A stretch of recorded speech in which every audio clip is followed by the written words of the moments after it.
আসসালামু আলাইকুম, welcome back to my channel. প্রতিদিনের মতো নতুন আরেকটি মজাদার রেসিপি নিয়ে চলে আসলাম। আজকে আমি তোমাদেরকে মুড়ি দিয়ে অসম্ভব মজাদার একটা রেসিপি বানিয়ে দেখাবো। বিকেলের নাস্তায় চা তৈরি হয়ে যাওয়ার আগে তৈরি হয়ে যাবে এই নাস্তাটি। আশা করি ভিডিওটি না টেনে আমার সঙ্গে থাকবে, আর ভিডিওটি ভালো লাগলে বেশি বেশি করে লাইক, কমেন্ট এবং শেয়ার করে দেবে। তো দেখো, নাস্তাটি বানানোর জন্য সবার আগে আমি এখানে 2 কাপ পরিমাণে মুড়ি নিয়ে নিচ্ছি। এই মুড়িগুলো কিন্তু অনেকটাই নরম, আমরা অনেকেই ফেলে দেই। সেই ফেলে দেওয়া মুড়ি দিয়েই আজকে আমি তোমাদেরকে মজাদার এই নাস্তাটি বানিয়ে দেখাবো। চা তৈরি হয়ে যাওয়ার আগেই তৈরি হয়ে যাবে এই নাস্তাটি। তো চলো রেসিপিটি শুরু করা যাক। তো মুড়িগুলোর উপরে আমি দিয়ে দিচ্ছি 2টা মাঝারি সাইজের কাঁচামরিচ কুচি, দিয়ে দিলাম একটা মাঝারি সাইজের পেঁয়াজ কুচি, আর দিয়ে দিচ্ছি টমেটো কুচি। আমি একটা ছোট সাইজের টমেটো নিয়েছিলাম সেটা, আর দিয়ে দিলাম একটা গাজর কুচি করে নিয়েছি সেটা, আর দিয়ে দিলাম হাফ কাপ পরিমাণে ধনেপাতা কুচি। এখন আমি দিয়ে দিচ্ছি স্বাদ মতো লবণ, আর দিয়ে দেব নুডলসের যে মশলাটা থাকে সেটা। তোমরা চাইলে এটা স্কিপ করতে পারো, অথবা ম্যাজিক মশলাটাও ব্যবহার করতে পারো, অথবা চাট মশলাটাও দিতে পারো।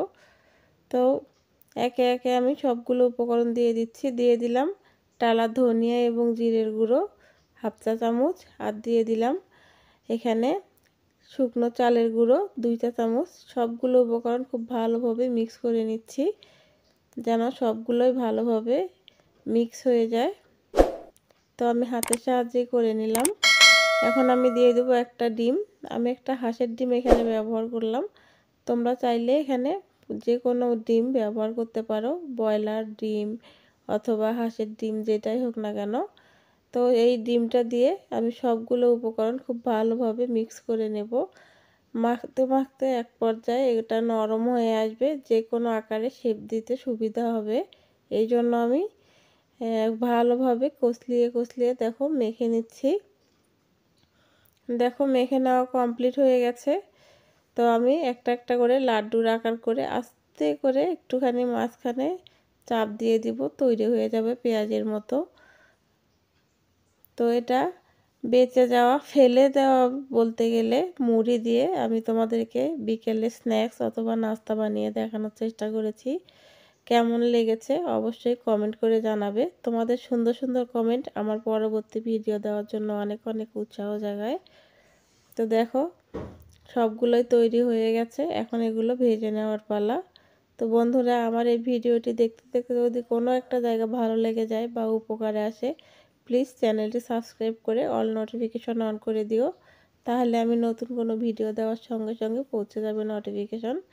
তো আমি এখানে চুলায় একটা প্যান বসিয়ে দিয়েছি, চুলার জালও ধরিয়ে দিয়েছি। এখন এটাতে আমি তেল দিয়ে দিয়েছি 2 থেকে 3 চা চামচ। খুব বেশি তেল দিয়ে কিন্তু এটা ভাজতে হবে না, অল্প তেলে কিন্তু ভাজা যায়। তো এখন একটা একটা করে সবগুলো পেঁয়াজুর আকারের যে মুড়ির পেঁয়াজুটা বানিয়েছি সেগুলো আমি দিয়ে দিচ্ছি। আর এ পর্যায়ে চুলার আঁচটা অবশ্যই মিডিয়াম রাখতে হবে, তা না হলে কিন্তু পুড়ে যাবে। তো বন্ধুরা, আমি তোমাদেরকে রিকোয়েস্ট করছি একবার হলেও বাসায় এইভাবে ট্রাই করার জন্য, আশা করি ভালো লাগবে। তো আমরা এরকম নরম মুড়ি কিন্তু অনেকেই ফেলে দেই। তো ফেলে না দিয়ে দেখো অসম্ভব মজাদার একটা স্ন্যাক্স বানিয়ে তোমাদেরকে চমকিয়ে দিলাম।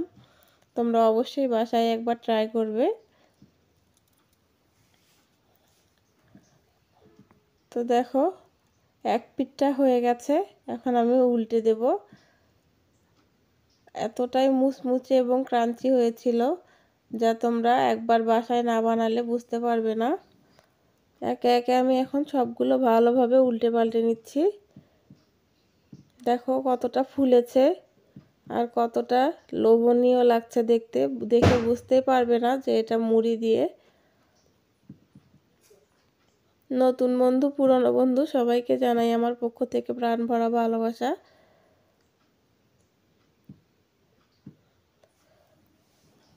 তো একে একে সবগুলোই উল্টে দেওয়া হয়ে গেছে। আমি এখন 2 থেকে 3 মিনিট ভালোভাবে ভেজে নেব এপিট ওপিট করে। দেখো সবগুলোই কিন্তু খুব সুন্দরভাবে হয়ে গেছে। আমি এখন একটা একটা করে তেল ঝরিয়ে উঠিয়ে নিচ্ছি। উঠিয়ে তোমাদেরকে পরিবেশন করে দেখাচ্ছি।